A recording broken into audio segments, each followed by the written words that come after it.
गू अंधियारा जानिए रूकइए प्रकाश, मिटे अंधियारे ज्ञान दे गुरु नाम है काश। गुरुर ब्रह्मा गुरुर विष्णु गुरुर्देवो महेश्वरा, गुरुर साक्षात परम ब्रह्म तस्मै श्री गुरुदेव नमः। ध्यान मूलम गुरु मूर्ति पूजा मूलम गुरुपदम, मंत्र मूलम गुरु वाक्यम मोक्ष मूलम गुरु कृपा। ओम। परम पूजनीय बापू ओम जी महाराज जी के पावन पवित्र दरबार में हाजिरियां भर रही बापू जी की लाडली और प्यारी साध संगत जी, बड़े सौभाग्यशाली हैं आप कि इस पावन पवित्र दरबार में नतमस्तक होने के लिए आते हैं। कहते हैं कि बड़े अच्छे कर्मों से हमें ये मानव योनि मिलती है। ये मानव योनि एक ऐसी योनि है जिसमें प्रभु ने हमें सोचने की समझने की शक्ति दी है। बाकी तो सभी भोग योनियां हैं। ये ओम जी की अपार कृपा है कि हम उनके सानिध्य में बैठे हैं, अपने जीवन की घड़ियों को सफल कर रहे हैं। आओ सर्वप्रथम हम मूल मंत्र का जाप करते हैं।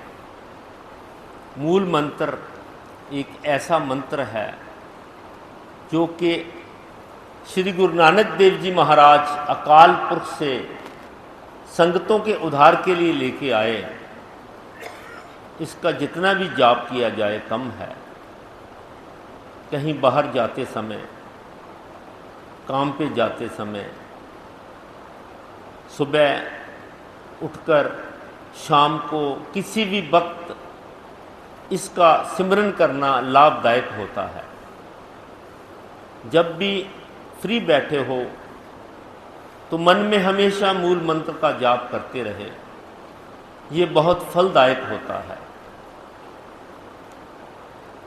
एक ओंकार, एक ओंकार, सतनाम, सतनाम, कर्ता पुरख, कर्ता पुरख, निर्भव, निर्भव, निर्वैर, निर्वैर, अकाल मूरत, अकाल मूरत, अजूनी से भंग, अजूनी से भंग, गुरुप्रसाद, गुरुप्रसाद, जप, जप, आद सच, आद सच, जुगाद सच, है भी सच, है भी सच, नानक होसी भी सच,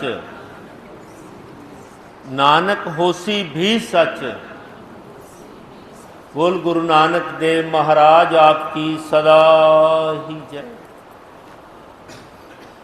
किरत कर्म के बिछड़े कर कृपा मेलो राम, चार कुंट दे दिस भर में थक आए प्रभ की शाम। हे राम, हम अपने कर्मों करके तेरे से बिछड़ गए और दूर हो गए और नाना प्रकार की योनियों को भोगने लगे। थक गए, हार गए, चारे दिशाओं को घूमकर आ गए। कहीं भी ठोर नहीं मिली, कहीं भी ठिकाना नहीं मिला। अब कृपा करो, हमें अपनी शरण में ले लो ताकि हमारा जीवन सार्थक हो जाए, हमारा जीवन सफल हो जाए, हमें ठोर मिल जाए, हमें ठिकाना मिल जाए। आज बहुत शुभ दिन है। पावन सावन का महीना आरंभ होने जा रहा है। आप सभी को इस पावन महीने की बहुत बहुत बधाई हो। हर घर में वातावरण मंगलमय रहे। ओम जी की अपार कृपा हर पर बनी रहे। ओम जी ऐसी कृपा करें कि अपने नाम के साथ जोड़ के रखें, अपने चरणों के साथ जोड़ के रखें। सेवा करने की शक्ति दे, नाम जपने की शक्ति दे, सिमरन करने की शक्ति दे, सत्संग करने की शक्ति दे। परिवार में बच्चे सुखी रहें, घर में अच्छा वातावरण रहे। पिछले महीने जाने अनजाने को गलती हो गई हो तो ओम जी क्षमा करें और आगे ऐसी सद्बुद्धि दें कि हमको गलती ना करें और हमेशा ओम जी की शरण में बैठे रहें। सावन महीने की व्याख्या करते हुए धन गुरु अर्जन देव जी महाराज लिखते हैं, सावन सरसी कामनी चरण कमल स्यू प्यार। सरसी कामनी भाव है रस से भरपूर। जैसे जेठ और हाड़ की गर्मी के कारण हर तरफ सूखा छा गया, पानी के सभी स्रोत सूख गए, वनस्पति मुरझा गई, हर तरफ गर्मी हो गई। अब जब सावन की पहली बुछार आई तो हर तरफ हरियाली आ गई, वनस्पति खिल गई। हर एक को इस अत्यंत गर्मी से राहत मिली। धरती जो गर्मी के कारण सूख गई थी वो भी ठंडी हो गई, जो तप रही थी वो भी शांत हो गई। जल के सभी स्रोत जल से भर गए। ये तो बाहर की बात है, लेकिन धन गुरु अर्जन देव जी महाराज समझाते हैं कि जैसे जेठ हाड़ की गर्मी के तरह हमारा जीवन भी वैसे ही एक है। जेठ हाड़ की गर्मी की तरह हम पर विकार हावी हो गए। हम उस प्रभु के साथ बिछड़ गए, उसको भूल गए। जब सावन की पहली बुछार आई, पहली बूंदें बरसने लगी, तो वो जीव स्त्री भाव है कि जो प्रभु के प्यारे थे वो रस से भरपूर हो गए। उनका फिर उस मालिक के साथ प्यार पड़ गया, उस प्रभु के साथ मिल गए। कहते हैं ना, जिन प्रेम कियो तिन ही प्रभु पायो। उस प्रभु के साथ मेल हो गया, उस प्रभु के साथ मिलाप हो गया, मन प्रसन्न हो गया और रस से भर गया। बाकी सब रस फीके लगने लगे। मन तन रता सच रंग एको नाम आधार। प्रभु के साथ मिलकर जो जीव स्त्री है उसका प्रभु के साथ प्यार पड़ गया, उस मालिक के प्यार में भीग गई।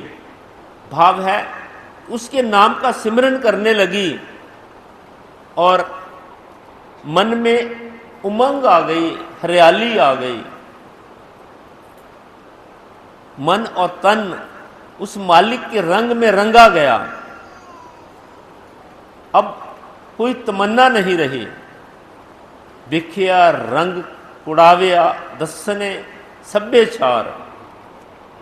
जो माया के रंग थे वो खत्म हो गए।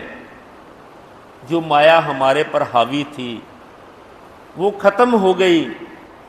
अब विकार हम पर जो हावी थे वो आहिस्ता आहिस्ता खत्म होने लगे और हम उस मालिक के नाम में रच गए।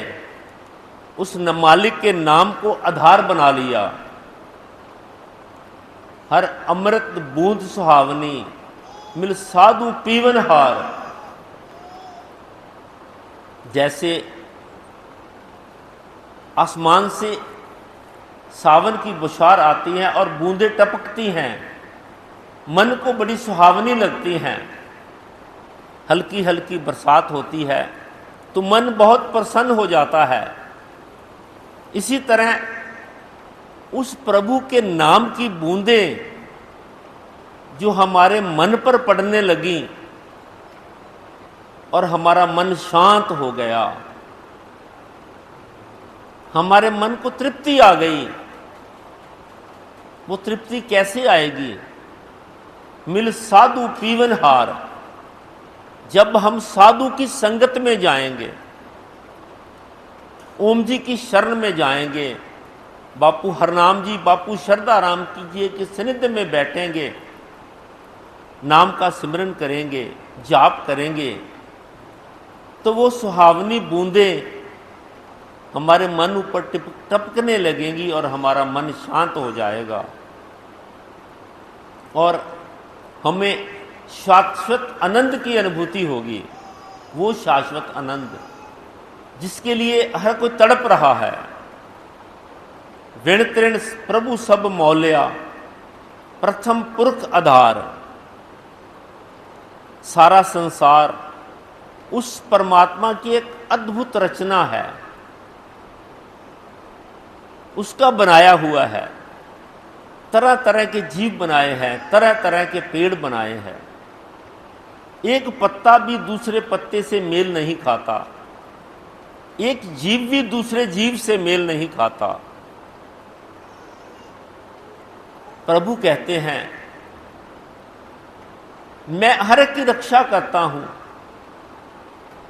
मैं तो पत्थरों के बीच पड़े हुए कीड़ों के भी रक्षा करता हूं, उनको भी खाने के लिए देता हूं।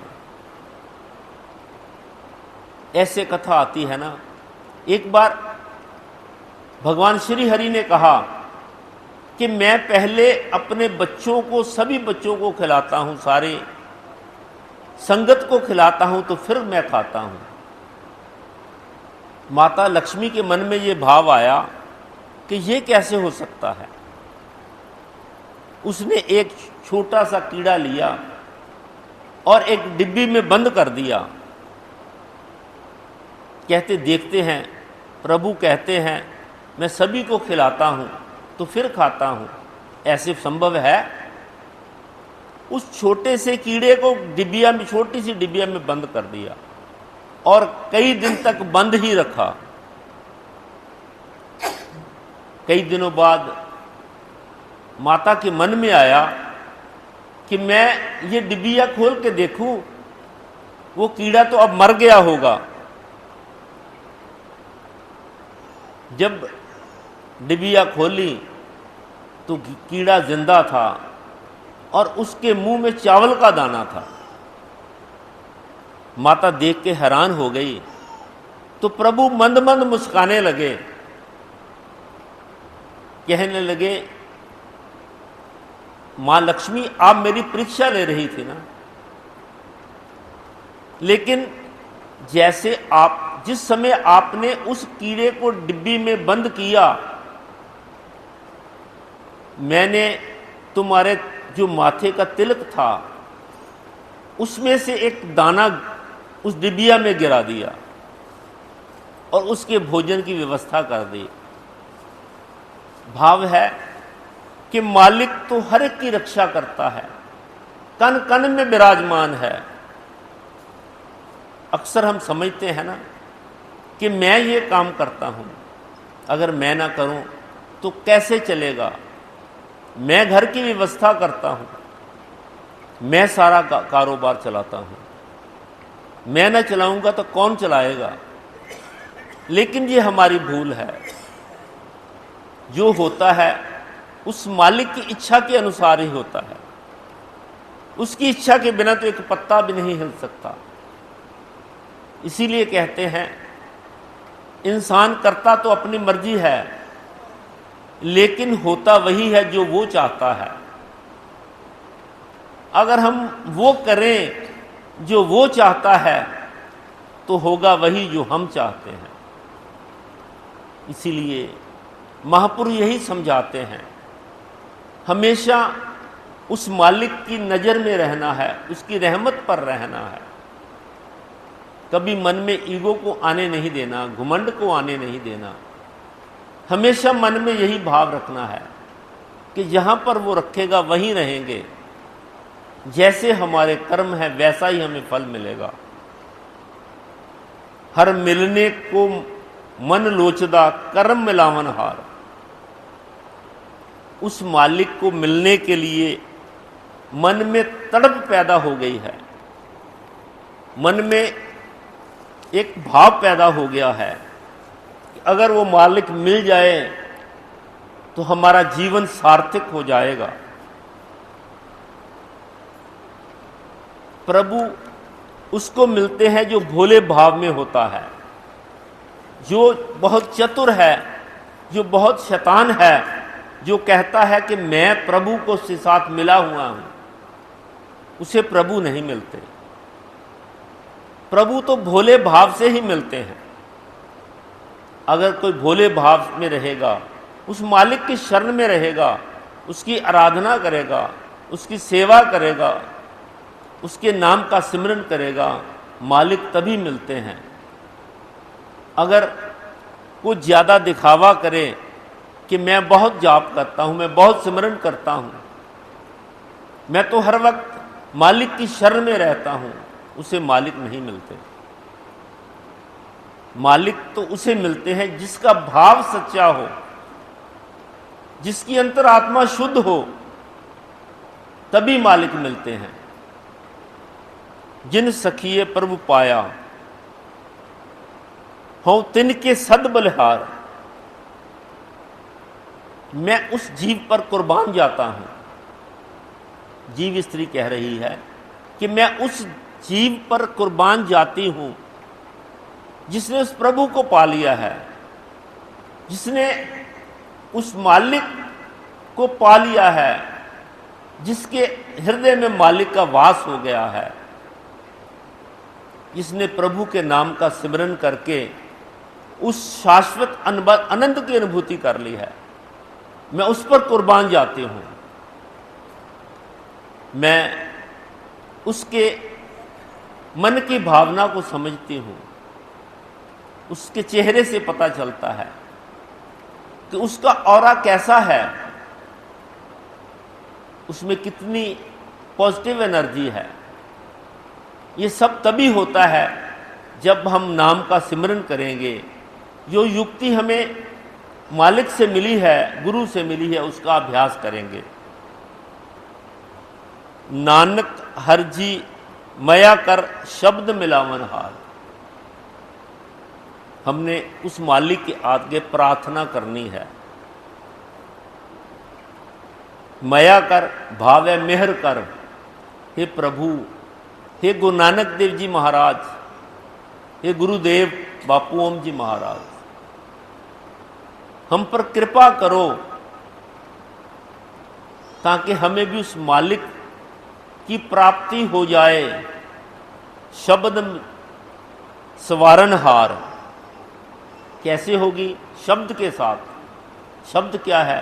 वो नाम की युक्ति। अगर हम उस नाम की युक्ति का अभ्यास करेंगे तभी मालिक मिलेगा, वरना मालिक मिलने वाला नहीं है। अगर मालिक को पाना है, उसको अपने हृदय में समाना है, शाश्वत की आनंद की अनुभूति करनी है, तो वो शब्द, वो युक्ति, उसका अभ्यास करना होगा, सेवा करनी होगी, सिमरन करना होगा। सावन तिना सुहागनी जिन राम नाम और हार। सावन का महीना उन्हीं के लिए ही अच्छा होता है जिन्होंने उस मालिक के नाम का हार अपने गले में डाल लिया। भाव है जिन्होंने मालिक को अध्याया, मालिक की आराधना की, सिमरन किया, सेवा की, सत्संग किया और मालिक हृदय में समा गया, उसके लिए ही सावन का महीना सुहावना है। इसलिए महापुरुष समझाते हैं कि समय रहते उस मालिक के नाम का जाप करना है। जो युक्ति गुरु से मिली है उसका अभ्यास करना है। अगर किसी ने नामदान नहीं लिया तो भी कोई बात नहीं, राम राम का अभ्यास करो, वाहिगुरु वाहिगुरु का अभ्यास करो, इससे बड़ी कोई युक्ति नहीं है। कबीर जी ने, रविदास जी ने राम राम का अभ्यास करके उस परमात्मा को पा लिया और एक समर्थ गुरु बन गए, उस प्रभु के प्यारे बन गए। और अगर हम भी अभ्यास करें तो हम भी उस मंजिल तक पहुंच सकते हैं। बापू जी की लाडली और प्यारी साथ संगत, ये जीवन बड़े अच्छे कर्मों से मिलता है। ये हमें मौका मिला है उस प्रभु को पाने का। अगर समय रहते हमने अभी भी उसका अभ्यास नहीं किया तो इसका मतलब है हमने अपने आप से धोखा किया। समय रहते इस मौके का लाभ उठाना है। बापू जी की शरण में रहकर, सिमरन करके, सेवा करके, सत्संग करके। बापू श्रद्धाराम जी अक्सर समझाते थे कि ये जीवन क्षणिक है, पानी का बुलबुला है, कब फट जाए कुछ मालूम नहीं। ये बंधन सब मोह के बंधन हैं, इसे तोड़ना है, छोड़ना है। संसार में रहते हुए, संसार के सभी कामों को करते हुए संसार से कट के रहना है। ध्यान उस मालिक की तरफ रखना है, तार उसके साथ जुड़ी रहे, कल्याण होगा। जब ऐसा हम करेंगे, संतों की बताए हुए मार्ग पर हम चलेंगे, उनकी आज्ञा के अनुसार चलेंगे, उनकी आज्ञा के अनुसार जीवन व्यतीत करेंगे, तो हमें और दुख और भूख किसी की तमन्ना नहीं रहेगी। भूख किस चीज की है? भूख है संसारिक पदार्थों की। जब ये भूख नहीं मिटती तो दुख होता है। संसारिक पदार्थों की भूख ना मिटने से दुख होता है। महापुरुष यही समझाते हैं, हमें इस दुख और भूख को छोड़ना है और मालिक की तरफ ध्यान रखना है। किसी का बुरा नहीं करना, किसी के बारे में बुरा नहीं सोचना, अपने जीवन को आनंदमय करना है। किसी का विरोध नहीं करना। जैसा अगर ऐसा हो जाएगा तो हमारा जीवन आनंदमय हो जाएगा, सब कष्ट मिट जाएंगे। महापुरुष समझाते हैं कि जीवन की कसौटी क्या है? धर्म, अर्थ, काम और मोक्ष, ये चार पदार्थ जिसके पास हैं वो कामयाब इंसान है। दो का ताल्लुक संसार से है और दो का ताल्लुक निरंकार से है। अर्थ का मतलब है धन। अगर धन मिल गया, लक्ष्मी हमारे पास आ गई, उसका सदुपयोग किया, लोगों के कल्याण के लिए उस लक्ष्मी को यूज किया तो हमारा भी कल्याण हो जाएगा। दान करने से धन बढ़ता है। महापुरुष समझाते हैं अगर दान करना है तो इस हिसाब से करना है कि एक हाथ से करो, दूसरे को पता तक न चले। अगर ऐसा करेंगे तो हमें सुख की प्राप्ति होगी, अनुभूति होगी और धन और बढ़ता चला जाएगा। अगर धन मिल गया, लक्ष्मी आ गई और हमारे मन में ईगो आ गई, अहंकार आ गया और उसका उपयोग हमने संसारिक पदार्थों में लगा दिया, तो धन का अपमान होगा, धन की हानि होगी। इसीलिए महापुरुष समझाते हैं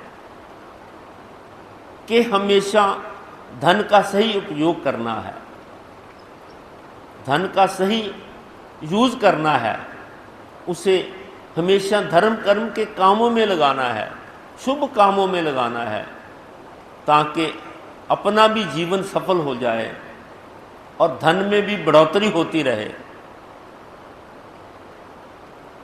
मन की शक्ति बड़ी भारी है। हम रात को स्वप्न देखते हैं, स्वप्न में क्या देखते हैं? जब स्वप्न खत्म होता है, सब अलग थलग हो जाता है, मन के ऊपर विकारों की मैल चढ़ी हुई है। इस विकारों को कैसे खत्म करना है? मालिक के साथ मिलकर, मालिक की शरण में बैठकर, नाम का अभ्यास करके, जैसे जैसे हम गुरु की शरण में जाएंगे, वैसे हमारा मन भी शांत होता चले जाएगा। किसी के धन का अपहरण नहीं करना, कभी किसी पर बुरी दृष्टि नहीं रखनी। ये बातें कहाँ से पता चलती हैं? संतों के संग से। अगर संतों का संग करेंगे तभी ये बातें पता चलेगी। संत कौन है? संत वही है जिसने अपना हर श्वास उस प्रभु के सिमरन में लगा दिया, जो हर वक्त मालिक के चिंतन में रहा, संसार में रहते हुए भी संसार से कट के रहा। वो संत है जो संसारिक विहार करते हुए भी संसार से परे रहे। उसके मन की अवस्था कुछ और होती है। बापू श्रद्धाराम जी महाराज, जिन्होंने सारा जीवन गुरबानी का जाप किया, एक श्वास भी व्यर्थ नहीं जाने दिया। संत वही है जिसने सत्य की पहचान की। सत्य पुरख तिन जानिए, सतगुर तिसका नाम। मालिक तभी मिलते हैं, तभी हमें शाश्वत आनंद की अनुभूति होती है, जब हम गुरु की शरण में जाएंगे। सत्य की पहचान बापू श्रद्धाराम जी ने की। सारा जीवन सत्य पर अरूर रहे और सत्य का मार्ग दिखाया। ये मानव, इंसान बन, हैवान मत बन, गिरना मत, अपने आप को पतन में मत लेके जाना, शांति रखना, सब्र से काम लेना। सारे काम अपने आप हो जाएंगे, सारे काम अपने आप संवर जाएंगे जब तू उस मालिक की शरण में आ जाएगा, प्रभु के साथ जुड़ जाएगा। सभी कलाएं आ जाएंगी। सर्व कला का ज्ञाता परमात्मा है। परमात्मा के साथ अगर जुड़ जाएगा तो सभी कलाएं आ जाएंगी, शाश्वत आनंद की अनुभूति हो जाएगी, सब कुछ ठीक हो जाएगा। महाराज जी अक्सर इजामिल की कथा सुनाते थे। इजामिल ने सारा जीवन पाप कर्म किए। अंत में जब घर में संत आ गए, संतों ने कहा कि तेरे बच्चा होने वाला है, जो बेटा होगा उसका नाम नारायण रखना। बेटा हो गया, नाम नारायण रखा। नारायण नारायण पुकारने लगा। जब अंत समय आया, नारायण नारायण पुकार रहा था, तो मौत पर विजय पा ली, परमात्मा की प्राप्ति हो गई। भाव है कि अगर मालिक को प्राप्त करना है, मौत पर विजय पानी है, तो नारायण का जाप करना होगा, उस मालिक को याद करना होगा। बापू श्रद्धाराम जी गणिका की कथा भी सुनाते थे कि सारा जीवन पाप कर्म में किए, अंत में संतों की शरण मिल गई, संतों के कहे अनुसार चली और अपने जीवन को सार्थक कर लिया। प्रभु यही समझाते हैं, भगवान कृष्ण गीता में यही कहते हैं, अगर तुमने जितने मर्जी पाप कर्म किए हैं, जैसा भी जीवन व्यतीत किया है, अगर अब भी तौबा कर ले, अब भी सब कुछ छोड़कर मेरी शरण में आ जाएगा, तो मैं तुम्हें हृदय से लगा लूंगा, मैं तुम्हारी सारी गलतियां माफ कर दूंगा। भाव है, अगर हम मन को साफ करके, अपने भाव को साफ शुद्ध करके मालिक की शरण में जाएंगे, ओम जी की शरण में जाएंगे, तो ओम जी हमारी सारी गलतियां माफ कर देंगे और अपनी शरण में ले लेंगे और हमारी बाजू पकड़ लेंगे। एक बार एक व्यक्ति ने संत जी से पूछा कि आप इतना शांत रहते हैं, पाठ पूजा करते हैं, प्रभु की तरफ ध्यान करते हैं, पाठ पूजा तो मैं भी बहुत करता हूं, मैं भी हर वक्त मालिक को याद करता हूं, लेकिन मेरा मन तो भटकता ही रहता है, मेरा मन तो शांत होता ही नहीं। तो उस संत के मन में आया, इस इंसान ने ये प्रश्न कईयों से किया होगा, इसको प्रैक्टिकल तौर पे समझाते हैं। संत जी ने कहा, बेटा अपना हाथ दिखाओ। उसने हाथ दिखाया तो संत जी ने कहा, बेटा तेरे हाथ से ये पता चलता है कि तेरी मौत 20 दिन बाद हो जाएगी, तेरे पास समय बहुत कम है। वो घबरा गया, घर आ गया, सब काम छोड़ दिए, हर वक्त मालिक का जाप करने लगा। अगर किसी से कोई वैर विरोध था, उससे क्षमा मांग ली, बच्चों का ध्यान रखने लगा, ज़्यादा समय बच्चों के साथ व्यतीत करने लगा, मन में जो भी कड़वाहट थी सब छोड़ दी, सब कुछ भूल गया, सिर्फ उस मालिक को याद करने लगा।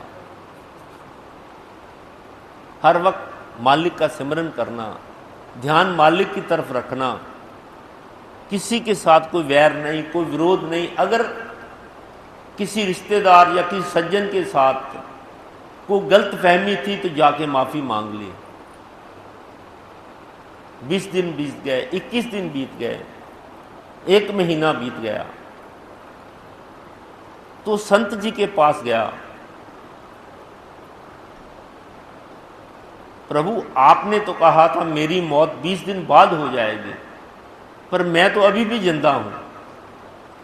तो संत जी ने कहा कि तुमने इतने दिनों में क्या किया? तो वो जीव कहने लगा कि मैंने हर वक्त उस मालिक को याद किया,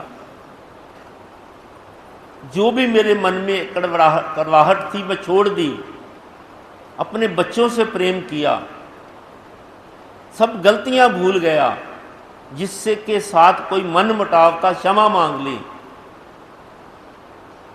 तो संत जी कहते हैं यही बात है, अगर हम मौत को याद रखेंगे कि कोई पता नहीं कौन सा पल आखिरी पल हो जाए,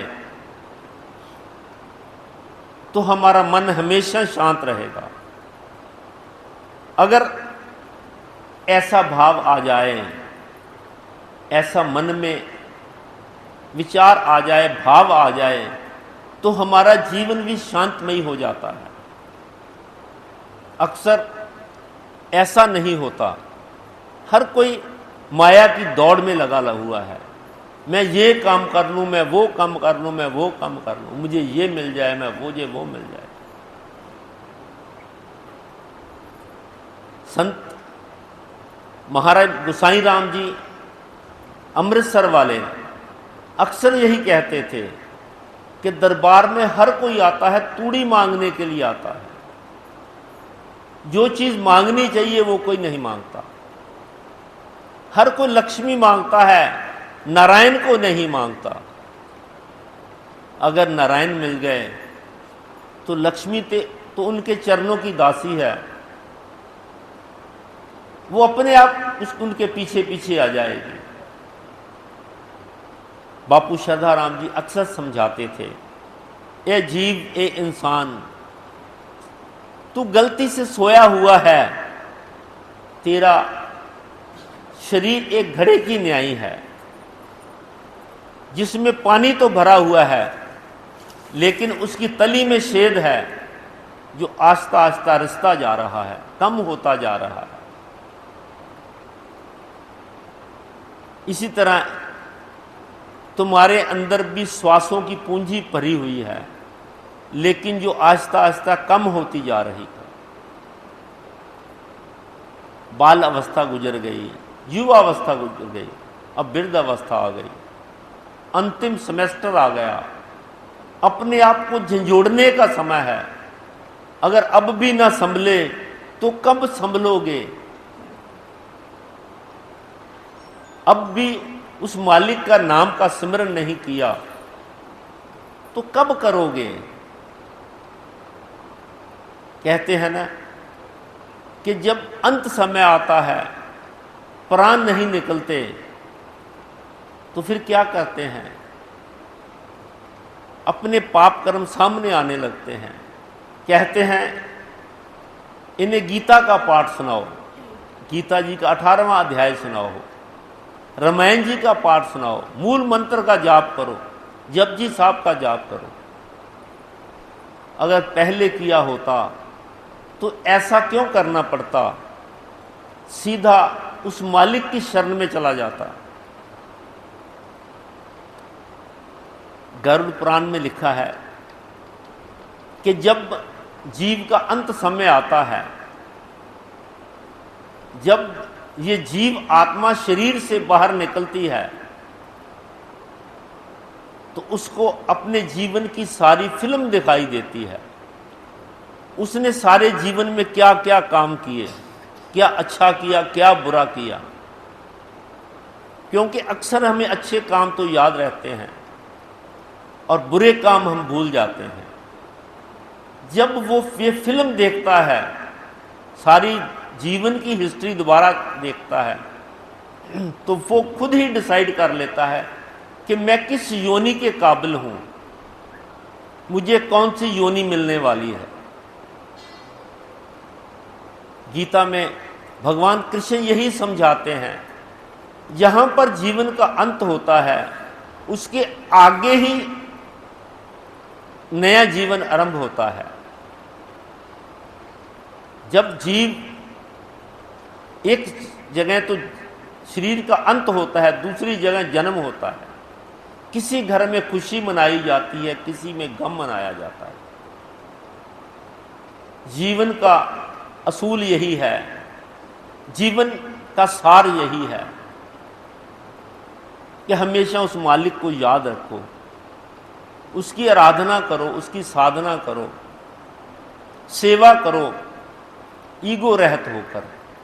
मन में ये भाव कभी ना आए कि मैं सेवा कर रहा हूं। जब ये भाव आ जाता है कि मैं नहीं करता तो कौन करता, तो सारी की हुई सेवा समाप्त हो जाती है। सिमरन करो, बिना सिमरन के बेड़ा पार होने वाला नहीं है। मात्र एक यही साधन है, सिमरन ही, जिसके साथ हम भव सागर को पार कर सकते हैं। हमें महापुरुषों के बताए हुए रास्ते पर चलना है, उनके बताए हुए मार्ग पर चल के अपने जीवन को सफल करना है। मैं बापू ओम जी महाराज, हरनाम जी महाराज, बापू श्रद्धा राम जी महाराज जिसे ये प्रार्थना करता हूँ कि सारी संगत की हाजिरी प्रवान करें, उनको सद्बुद्धि दें, शक्ति दें, समर्था दें, ताकि वो गुरु के बताए हुए मार्ग पर चलकर अपने जीवन को सफल करें और इस आवागमन के चक्कर से छुटकारा पाएं। आओ अरदास करें। औखी घाटी बिखरा पैंडा, मेरे अंग संग होए सहाय गुरु, सब संगत मिल अरदास करो, मेरे मनो न विसरे वाहे गुरु। सब संगत मिल अरदास करो, मेरे मनो न विसरे वाहे गुरु। ओम बापू नंदा चौर वालिया आपकी सदा ही जय। शहनशाह झंडे की सदा ही जय। उच्चिया मंदिरां वालिया बापू जी आपकी सदा ही जय। बापू श्रद्धा राम जी महाराज आपकी सदा ही जय। बापू हर भगवान जी महाराज आपकी सदा ही जय। सब संतन की जय, सब संगत की जय।